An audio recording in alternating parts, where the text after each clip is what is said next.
Continuando con el bloque de ponencias, el siguiente presentador, ponente, es el doctor Carlos Napoleón Ibarra Cerdeña, quien es biólogo y científico biomédico especializado en ecología de enfermedades zoonóticas, biodiversidad y enfoques de una sola salud, One Health. Es profesor titular y jefe del Departamento de Ecología Humana en Simvestab, Mérida, México, donde también dirige el laboratorio de patroecología rural y urbana.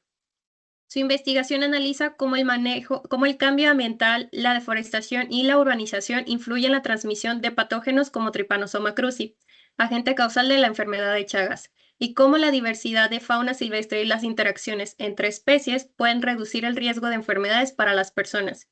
Su trabajo integra ecología de campo, biología molecular y modelación espacial, combinando disciplinas para entender cómo la conservación de la naturaleza contribuye a la salud pública. El doctor Ibarra Cerdeña ha coautoría de más de 50 artículos científicos publicados en revistas como Science, The Lancet Microbe y Neglected Tropical Diseases. Ha liderado o colaborado en proyectos internacionales financiados por la Unión Europea, la GIS Alemania y el CONACYT México. Actualmente colidera el proyecto financiado por Disney Conservation sobre el monitoreo de especies amenazadas en la Reserva Biocultural Cajil-Cuic y es líder del Observatorio Ciudadano de Vectores Chagas de Mérida, una iniciativa pionera de ciencia ciudadana para la vigilancia entomológica y la educación comunitaria. Más allá del ámbito académico, mantiene un fuerte compromiso con traducir el conocimiento ecológico en acciones de conservación y divulgación, promoviendo colaboraciones que vinculan la protección de biodiversidad con el bienestar humano en América Latina. Bienvenido, doctor Carlos Ibarra. Un placer tenerlo por aquí el día de hoy. Les damos la palabra. Mil gracias, Aranza. Muchas gracias por esa amable presentación. Voy a compartir mi pantalla. Espero que eso sea factible.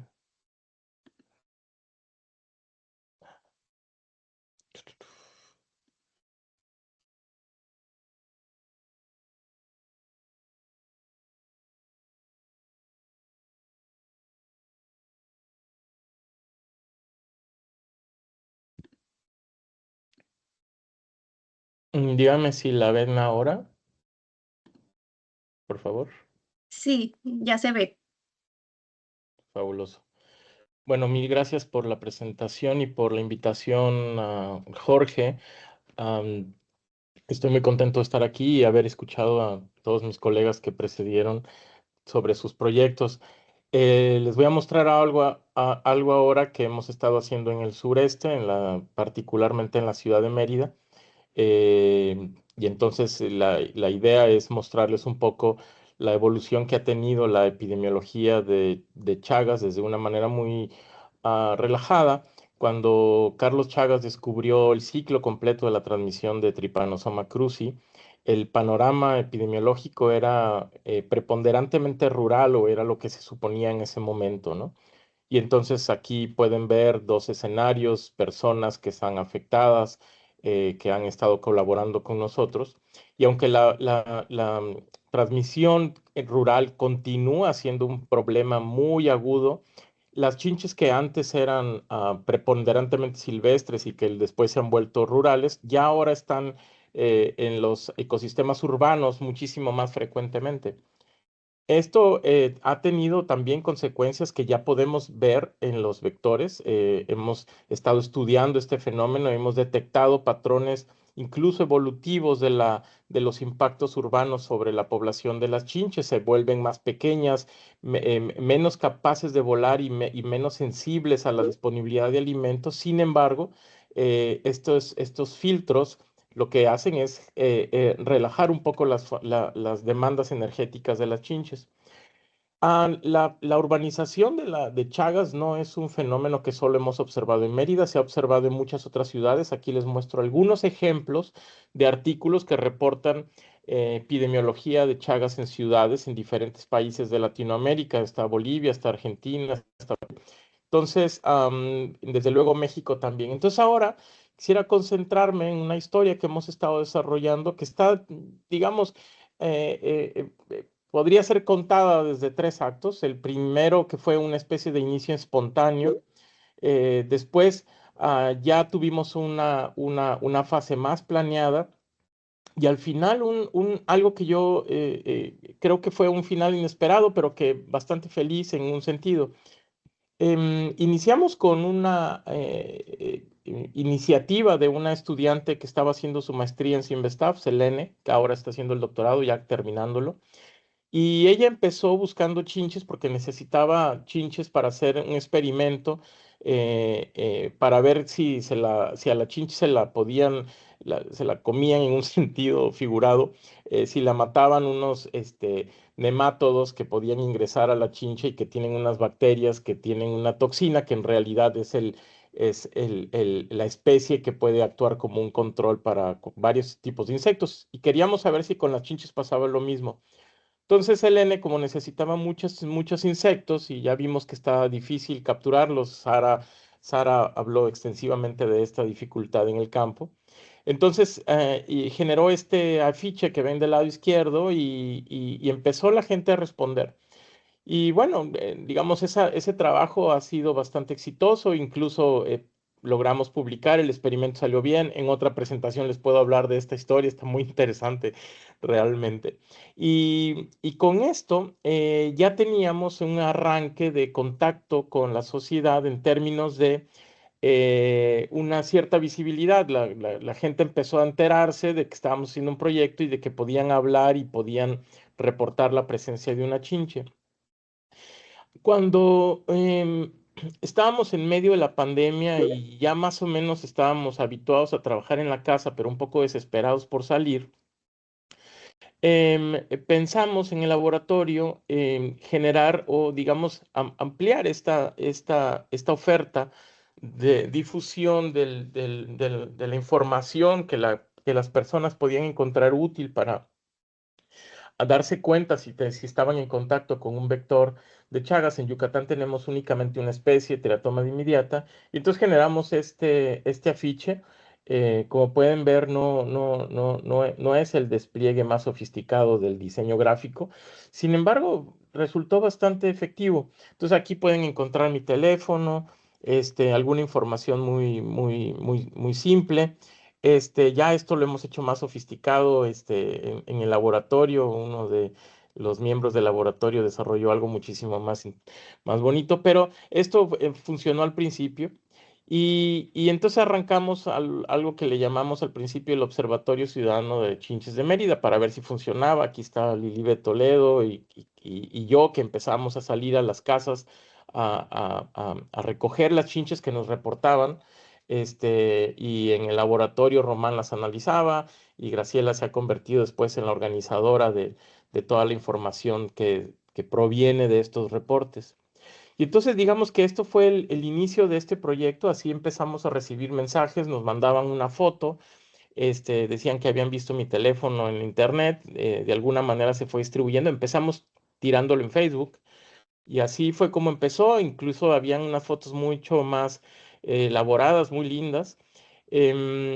También encontraron ninfas. Esto es bastante raro en Mérida, luego abundaremos un poquito sobre esto, pero digamos que esto empezó a expandirse y muchas personas empezaron a enterarse por primera vez que existía algo como Chagas.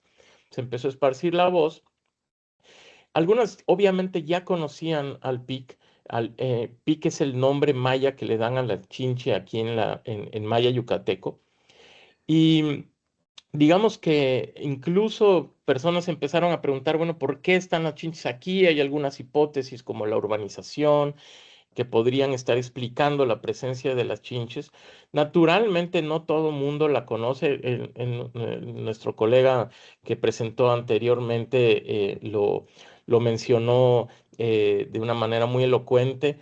Hay insectos que la gente las encuentra parecidas al pix, pero que afortunadamente no son peligrosas.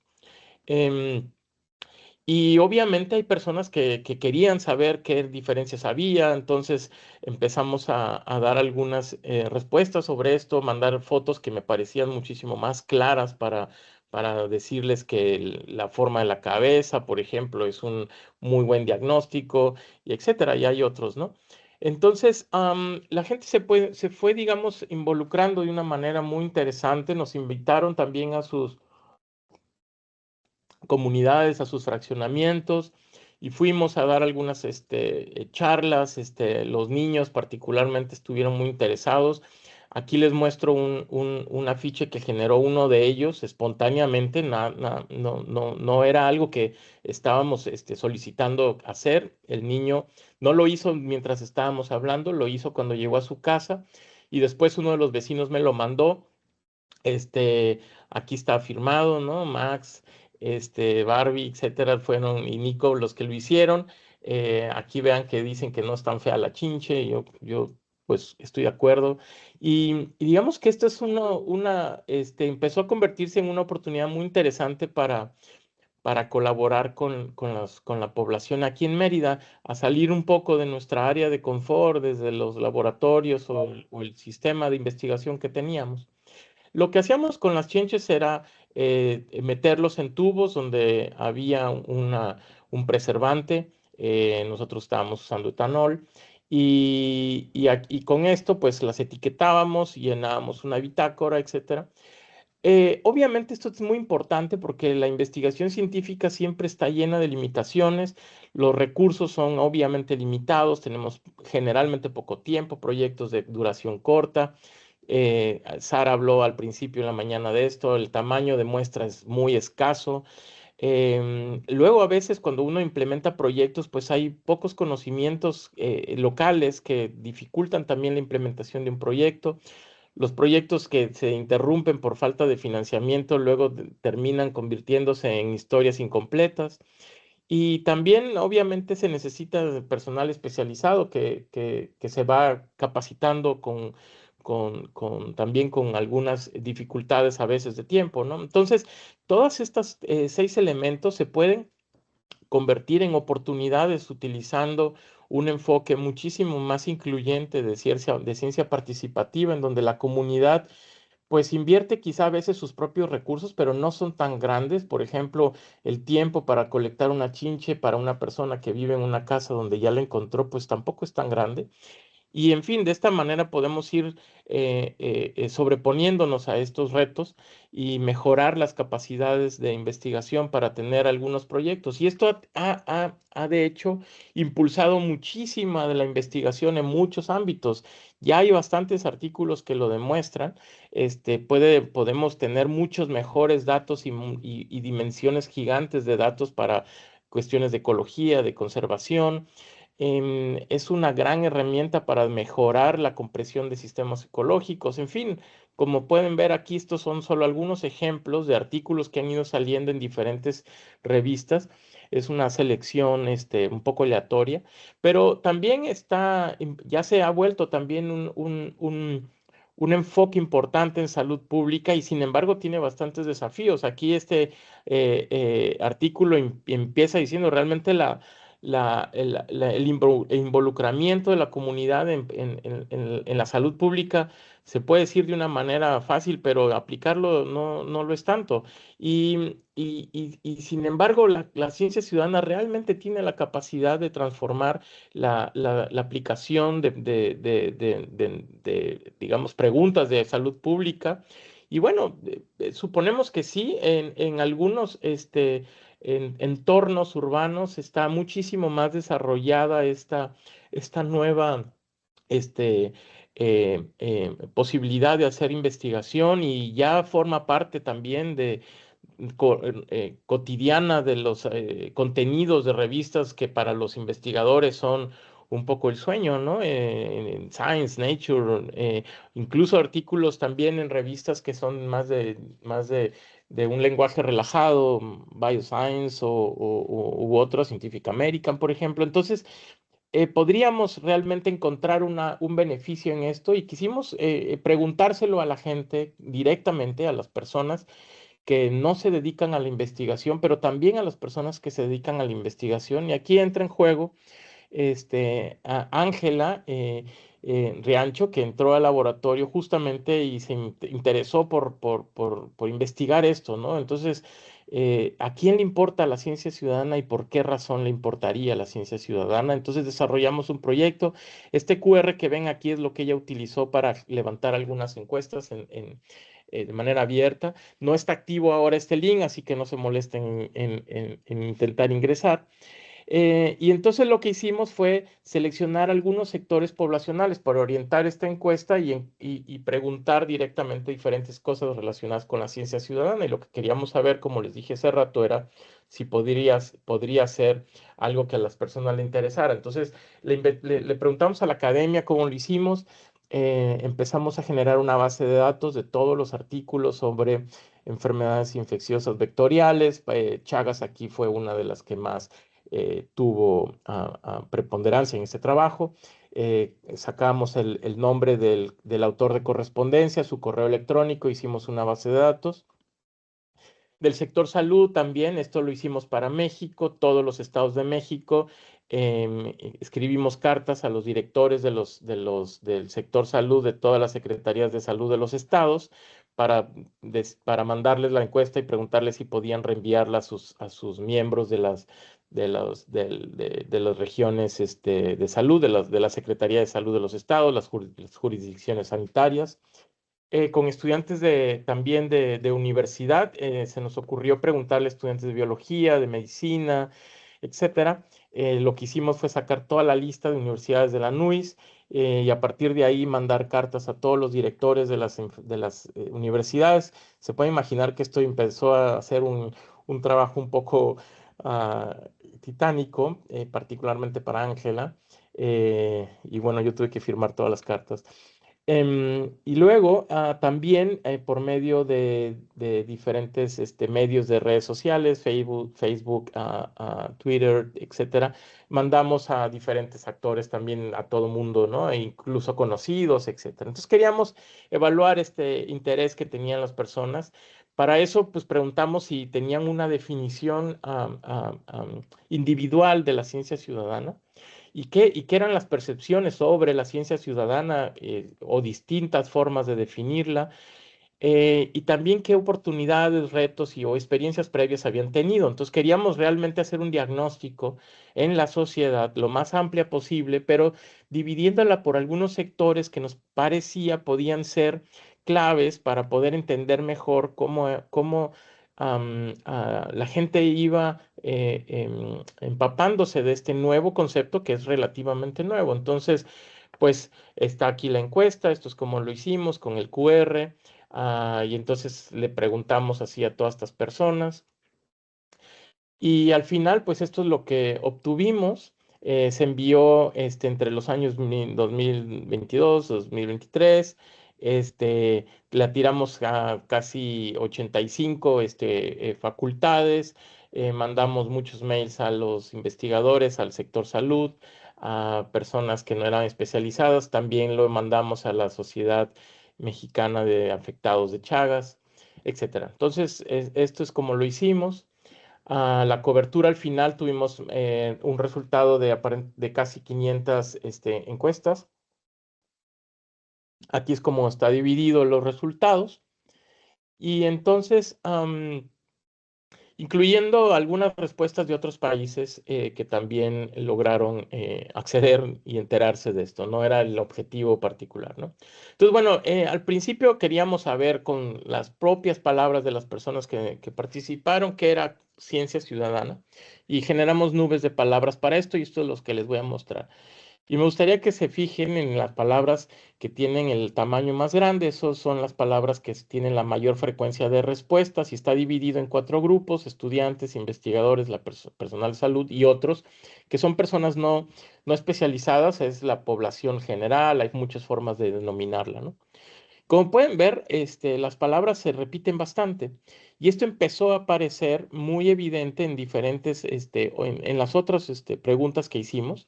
Pero conocimiento científico, ciencia, eran en realidad las palabras más importantes. Entonces, Este es la nube consenso.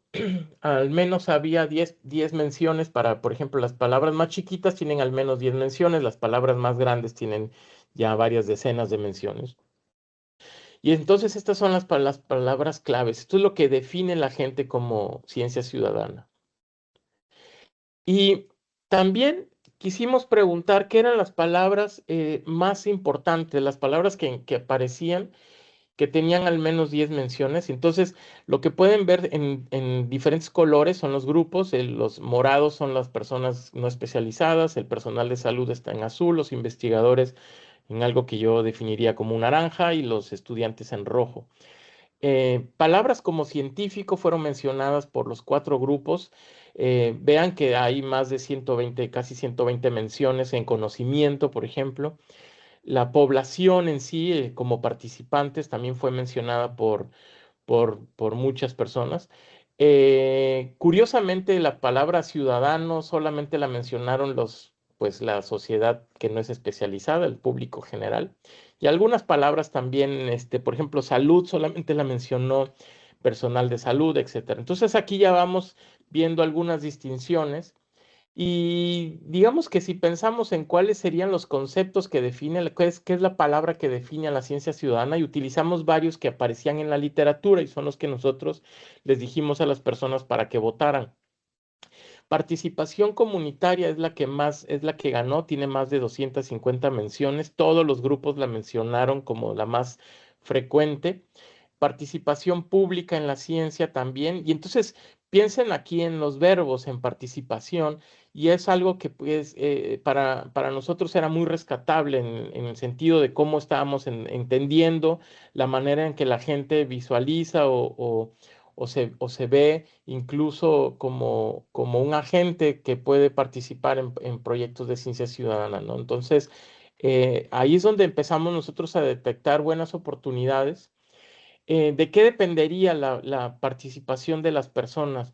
Tener tiempo suficiente es súper importante, todo el mundo lo mencionó, pero también ganas de aprender algo nuevo, incluyendo personas del sector salud, veían como una motivación importante para poder involucrarse en la ciencia ciudadana.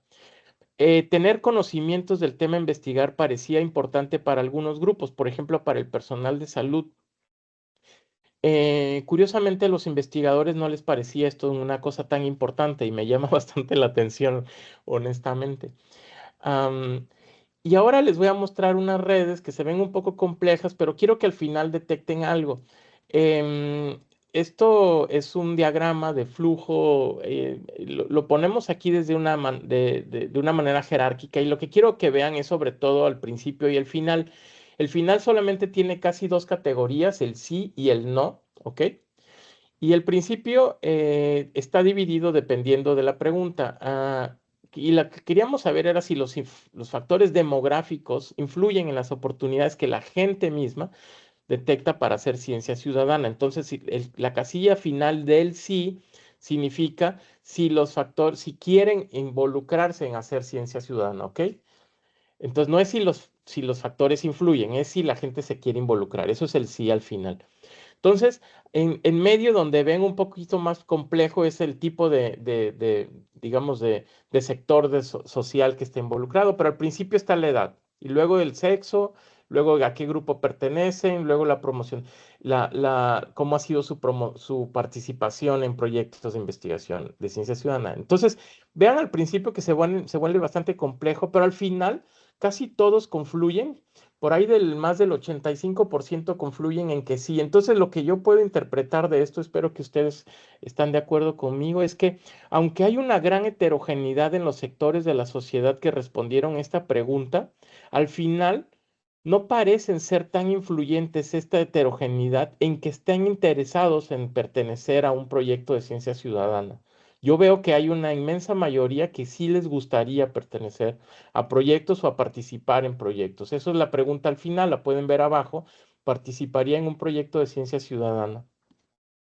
Entonces, y también obviamente que podemos tener la tentación de preguntarnos si la formación académica también determina la oportunidad de una persona o la expectativa para una persona de involucrarse en proyectos de ciencia ciudadana. Este gráfico tiene la misma mecánica que el anterior. Vean al final la respuesta sí y no.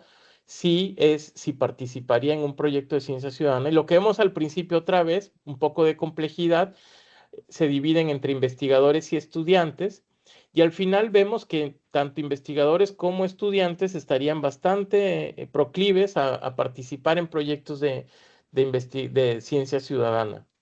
Um, Esto, digamos, nos da esta lección y para mí es importante lo que yo pude aprender de este proyecto es que realmente las personas pudieran estar bastante interesadas y que le encuentran mucha utilidad y que también ya se ha ido permeando esta idea de la ciencia ciudadana, la ciencia comunitaria, la ciencia participativa, hay diferentes formas de decirlo.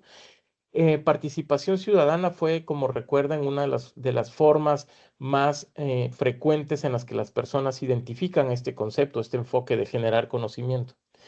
Aquí les muestro ya extensiones que se han ido dando en el laboratorio. Aquí está Mariela, una también estudiante de laboratorio, ya está por terminar su doctorado y ella ha estado trabajando en proyectos de vinculación académica para generar interlocuciones con niños, también con otros sectores. Aquí está hablando de una chinche y los niños y también cómo los niños pueden estar entendiendo el paisaje para ver si identifican riesgos que tienen que ver con cómo se usan los paisajes tropicales, y se dan cuenta pues que hay elementos como los PICs. Aquí hay un ciclo de vida que emerge de una de estas reuniones con los chicos.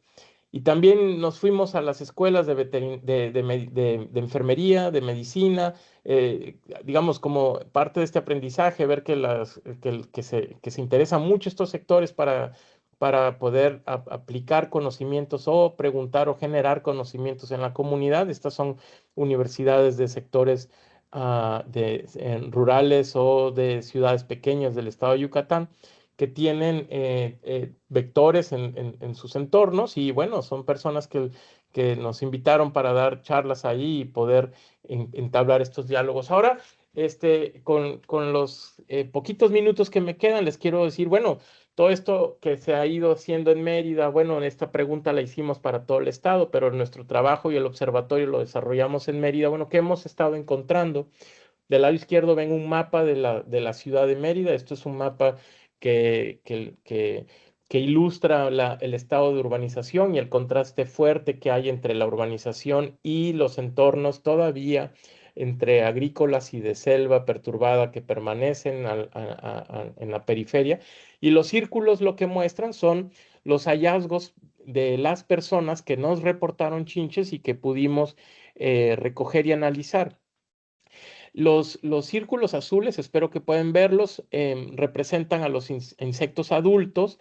Como pueden ver, hay una abrumadora preponderancia de reportes de insectos adultos. Estos insectos tienen alas y pueden volar y generalmente ingresan a las casas o a los patios de las casas, volando desde las zonas periféricas, muchas veces todavía desde las zonas de selva remanente que queda en la periferia de la ciudad. En naranja están las ninfas. Aquí a la derecha pueden ver en un cuadrito una foto de una ninfa. Y como pueden ver, hay muy poquitos reportes de ninfas. Aquí en el estado y particularmente en la península incluso, son muchísimo más evidentes los adultos que las ninfas. Las ninfas prácticamente no son reportadas, no las vemos, no las encontramos. Sospechamos que no hay una infestación fuerte de triatoma dimidiata en las casas. La mayoría de los reportes se deben a la intrusión de chinches desde la periferia de las casas. Son más bien reportes peridomésticos. No parece haber todavía una domesticación de la chincha aquí. Es la misma especie o un clado un linaje muy emparentado con otra triatoma dimidiata que está en el Golfo, en Veracruz, por ejemplo. Ahí sí hay domesticación de las chinches de dimidiata, pero en la península de Yucatán Todavía no hemos visto este fenómeno de manera preponderante. Aquí les muestro unos mapas de cómo fueron capturadas las chinches en diferentes años. Tenemos hasta ahora, no hemos incorporado todavía estos análisis, nos llegaron un montón de chinches, pero aquí les muestro más o menos cómo se fue repartiendo la colecta entre 3 años consecutivos y les muestro las prevalencias que obtuvimos. Estamos haciendo análisis espaciales de las afinidades ecológicas de los reportes para ver, tratar de entender cómo se distribuyen los reportes y generar modelos espaciales sobre esto. Aquí solamente les muestro de manera, una manera gráfica. Este es el índice de vegetación normalizada, proviene de una imagen de satélite y lo que ven en el contraste es las zonas en verde que tienen todavía vegetación más fuerte. Dentro del mapa probablemente no se alcanza a ver, pero hay algunos puntos verdes, significa que hay obviamente algunos parques, hay grandes jardines, hay casas con solares, etcétera, que tienen vegetación, pero las chinches no parecen estar muy relacionadas a una escala grande con esta distribución espacial. Como pueden ver, hay chinches dentro de la ciudad, también hay chinches fuera. Y ahora les muestro la iluminación artificial que proyecta la ciudad en la noche. Tampoco se ve una asociación muy clara, sin embargo, estos todavía no han sido analizados de una manera cuantitativa, estamos en proceso de hacer esto, pero quería mostrarles para que vieran cómo podemos ir traduciendo los reportes ciudadanos en investigación y en conocimiento a partir de hacer análisis más sofisticados de las variables que definen la urbanización, pero que también tienen un impacto sobre la población de los animales, ¿no? Hasta ahora, después de analizar, ya estamos en muchísimos más que las 400 chinches. Lo que encontramos es una prevalencia que podríamos considerar moderada. Es un poquito inferior al 50%, lo que significa que cada chinche que vemos tiene una posibilidad menor que chanza de estar infectada. Sin embargo, si vemos muchas chinches o las vemos durante todo el año, entonces se convierte en un riesgo importante.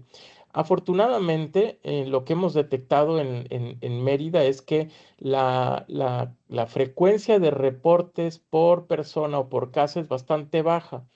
Normalmente es entre una y dos chinches cuando mucho lo que reportan. Así que al menos menos que una de esas chinches estará infectada, por lo tanto hay una buena posibilidad todavía de salir, de no tener un contacto peligroso. Naturalmente esto es solo probabilidad, no hay que jugar demasiado con esto, pero hay una gran oportunidad para las personas que pueden detectarlas y una vez que las conocen, evitar el contacto físico con las chinches, ¿no? Aquí les muestro algunos mensajes que me parecen importantes. La primera cosa que hemos estado viendo, no solamente en Mérida, en muchos lugares, es que Chagas ya no es únicamente rural. Los insectos están invadiendo zonas urbanas, cambiando también la epidemiología espacial de la enfermedad. Y que la ciencia ciudadana importa, ya pudimos ver que es una con sus diferentes tipos y con sus diferentes niveles de involucramiento social, pero incluso desde el más incipiente que incluye los reportes de las chinches, ya es una gran oportunidad para mejorar la capacidad de generación de conocimientos. Y aunque la diversidad social es clave para ser incluida en los enfoques de ciencia comunitaria o ciencia participativa, también nos damos cuenta que las percepciones, las motivaciones y las oportunidades no son tan diferentes entre sectores sociales. Al final todos somos la sociedad interesada, ¿no? Entonces, a mí me gustaría que las chinches volvieran a estar en la selva únicamente. Esto sabemos que no va a pasar. Sin embargo, a partir del conocimiento y el involucramiento social, sí podemos encontrar grandes oportunidades para prevenir los contactos peligrosos con esta enfermedad. Entonces, esto sería todo por mi parte. Les agradezco muchísimo su atención. Muy bien. Muchísimas gracias, doctor, por su ponencia, muy interesante y felicidades. Como mencioné, es muy importante considerar los recursos con los que se cuenta para un proyecto de ciencia participativa, además de considerar diversos sectores y opiniones de las personas para la ciencia ciudadana. Bien, tenemos unos minutos para algunas preguntas o dudas. Veo que tienen la mano levantada. No sé si gusten preguntar algo o ya tenían la mano levantada desde hace rato.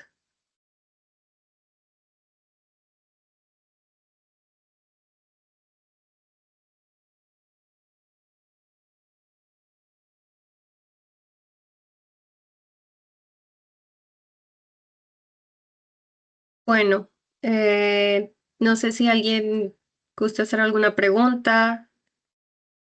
Pueden tomar, usar el micrófono o hacer alguna pregunta en el chat. Ok.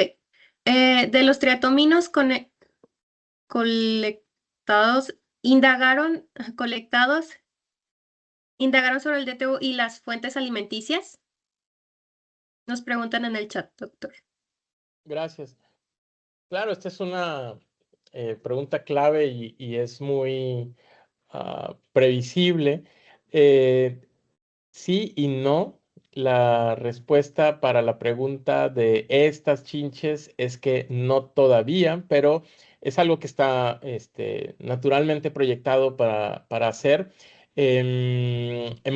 Nosotros también trabajamos en la selva y estamos haciendo lo mismo en ambientes rurales y hemos empezado por ahí, donde el riesgo de contacto con los insectos es mucho más alto. Entonces, hemos destinado nuestros recursos todavía hasta ahora para investigar las fuentes alimenticias y los linajes que están en las chinches y también en en los hospederos vertebrados, en los ratones y murciélagos, en ambientes más bien selváticos y rurales. Sin embargo, está entre nuestras metas también hacer lo mismo para las chinches urbanas.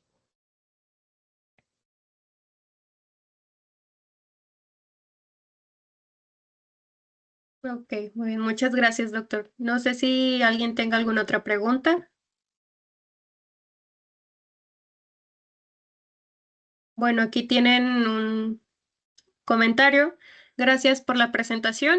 Hablar sobre ciencia ciudadana para el control de la enfermedad de Chagas es sumamente importante.